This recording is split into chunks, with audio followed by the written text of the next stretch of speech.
Hello, class. Welcome to Chapter 9, Losses and Bad Debts. Learning objectives are to identify transactions that may result in losses, determine the proper classification for losses, examine the tax treatment of passive losses, identify and calculate the deduction for a casualty or theft loss, compute the deduction of a bad debt, compute a net operating loss deduction, compute the excess business loss limitation, identify tax planning considerations for losses and bad debts, identify compliance and procedural considerations for losses and bad debts. Losses are generally for personal use property are generally not deductible. The exception is a casualty loss. For a loss to be deducted on a trade or business or investment property, the loss must be both realized and recognized. Section 1231 dictates character of losses upon sale of depreciation or real or trade or business property, discussed in detail in Chapter 13. Deducting losses, so we're going to need to take a look. Is it realized and recognized are the two factors that we have to take in effect. Sale or exchange, loss equals the amount realized less the adjusted basis. The amount realized is the cash plus the fair market value of the property received plus the seller's debt assumed by the buyer. Selling expenses, deductible when paid if trade or business property. If not trade or business property, then selling expenses reduce sales proceeds. Seized, the confiscated or condemned property, you're going to treat that as a sale or exchange. If it's a trade or business property seized or condemned, then the loss can be recognized. Loss is recognized in the year that the property is seized. Abandoned property, if taxpayer abandons the trade or business investment property, then realization of the event occurs in the year of abandonment. Since amount realized equals 0, recognized loss is equal to any adjusted basis. Character of loss equals ordinary, since this is not a sale or exchange, and the taxpayer has the burden of proof when abandonment has occurred. Worthless securities, deduction permitted for securities that become completely worthless during the tax year. The taxpayer has a burden to show when worthlessness has occurred. The mere decline in a value is not enough. Section 165 is to treat as a sale of capital asset on last day of tax year. Worthless affiliated company stock. A U.S. corporation can treat worthlessness of affiliation or corporation stock as non-capital and therefore an ordinary loss. Two criteria for ordinary loss treatment.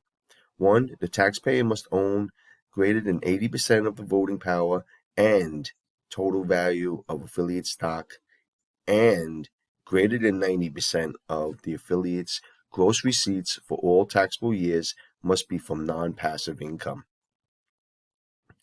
Demolition of property.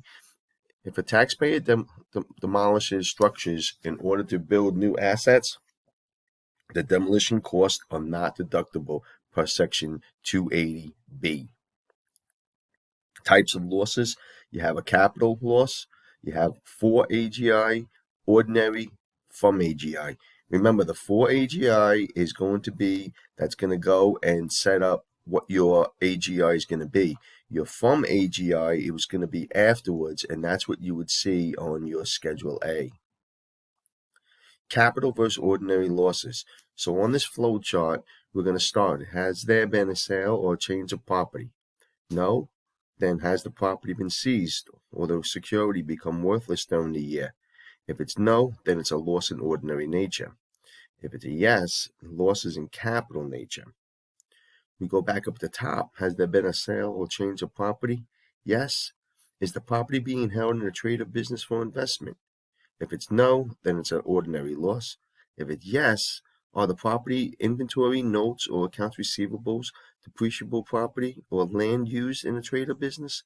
If it's yes, assets are not capital, so loss is not capital in nature unless dictated by Sections 1231 or Section 1244. Losses on 1244 stock. Losses realized on small business corporation stock are treated as ordinary up to $50,000, $100,000 for married filing joint per tax year. Losses over the threshold are treated as capital. Disallowance of losses, possible scenarios. At-risk limitations, you have passive activity limitations. You're going to have to take a look and see if it's a related party transaction or Section 351 transactions, Section 1031 or Section 1033 transactions if they are wash sales. Categories of income, Section 469, that's where you have your active material participation, portfolio, which is your investment, or is it passive? Material participation needs to satisfy only one of these. The taxpayer participates greater than 500 hours during the year. Taxpayer participation constitutes almost all of the participation in activity. Taxpayer's participation for greater than 100 hours, and it is anyone else's participation. Taxpayer has a total of 500 hours combined in several activities. The definition of material participation is a taxpayer must materially participate in 5 of the preceding 10 years. Taxpayer materially participated in a personal service activity for any 3 years prior. Taxpayer participates on a regular, continuous, and substantial basis based on facts and circumstances. Material participation. Limited partners, LPs, do not meet the material participation, so generally a LP's income is passive. Exception: if an LP meets the material participation rules in prior years, the income can be non-passive. Working interest in oil and gas property, considered active unless taxpayer owns interest through LP. Also keep in mind with the limited partners, you will be receiving a K1 for that partnership, and that would wind up going on your Schedule E and would be as passive income. Taxpayer must apply rental losses against other passive income. The limited exception, you can deduct up to $25,000 against other income if the taxpayer meets both requirements. Has to be actively participates in activity and owns at least 10% of value of activity for the entire year. If AGI is greater than 100,000, then 25,000 must be reduced by 50,000 of AGI greater than 100,000. Taxpayer is subject to passive loss rules. Individuals, estates, trusts, closely held C corps, personal service corps, and publicly traded partnerships. Passive loss and credits. Taxpayer calculates income or loss with each activity separately. Passive activity losses and income are netted with each other, but cannot net against active or portfolio income. Any excess passive losses are carried over indefinitely. Disposing of interest in passive activity. Taxpayer can compute gain or loss upon sale of interest. Any loss from the sale of activity must first offset any other passive income. Any suspended losses from activity can be deducted, limited to excess business loss limitations of $250,000, $500,000 married filing joint. No immediate deduction if taxpayer sells investment to related parties. Can only recognize loss when sold to unrelated party. Carryovers from a former passive activity. If a taxpayer starts to materially participate in a passive activity, then any suspended passive losses can be offset by income, even though the activity is no longer passive. Any losses with the former passive activity are deductible against business income. Real property trade or business. Generally, rental activities equals passive activities. The exception, taxpayer is involved in a real property trade or business. Must meet both requirements in order to be real property trade or business.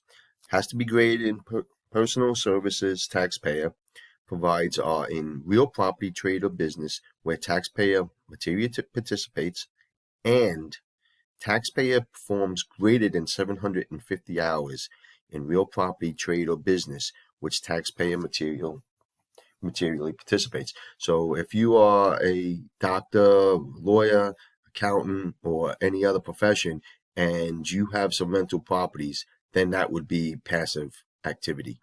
If you have multiple properties and that's exactly what you do and there's no other, then that would be your active.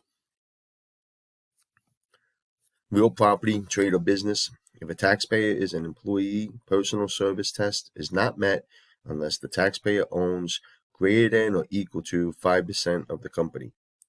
If married, one of the spouses must meet both tests. If it's a closely held C Corp, they must derive greater than 50% of gross receipts from the real property business in which materially participates. Examples of real property, trade, or business. You have development, conversion, management, construction, acquisition, rental, operation, leasing, brokering. Casualty and theft losses. Generally, losses on personal use property are not deductible. The exception is that Section 165 allows a loss if it arises from fire, storm, shipwreck, other casualty, or theft. Must have an identifiable event that is suddenly unexpected or unusual. Acts constituting theft. You have larceny, extortion, embezzlement, kidnapping, robbery, and blackmail. Measuring casualty losses. Total destruction is going to be your business use. Compare your fair market value before and after the casualty event. Partial destruction, it's going to be the lesser of the reduction in fair market value or taxpayers adjusted basis. If personal use asset, then loss limit rules same as partial destruction. Measuring casualty losses.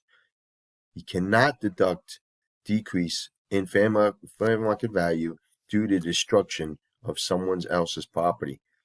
You cannot deduct costs to protect property. Should obtain appraisal to determine the fair market value.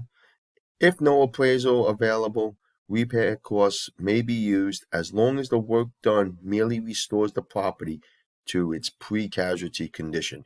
So you bring it back to that value. If it's anything that's going to be over, you're not going to be able to use that as a part of your casualty loss.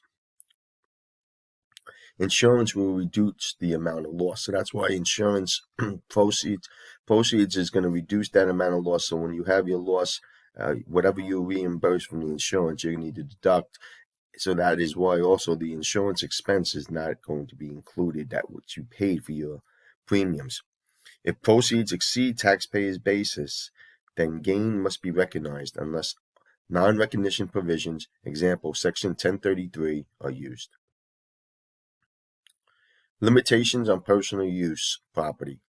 If personal use property, the loss must be further reduced as follows. 1. Each event must be reduced by $100 and total of all net casualty events is reduced by 10% of AGI.